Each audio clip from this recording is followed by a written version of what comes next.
Welcome back to Robin Bits and Pieces. I'm all dressed up. We had an event to go to today, but I wanted to give you a quick update. We got the siding on, we've got the roof on.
We had a blizzard with 50 miles an hour winds.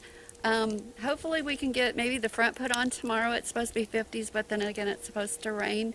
This project may be put off till the spring. I would love to get the windows put in, but the temperature has to be warm enough that I can do the caulking around the windows, and I don't know if there's going to be enough time. I was really hoping to get this done in October so that I could have some things growing, like, you know, leaf lettuce and those kinds of things, but we got to deal with what we got to deal with. And I hope you have a Merry Christmas if I don't get another one put up before then, and have a Happy New Year. I'm planning on working on some smaller projects if the winter doesn't cooperate. I have several things that I want to redo and jazz up and fix up. And so if you're following my journey, we will be back in a couple weeks.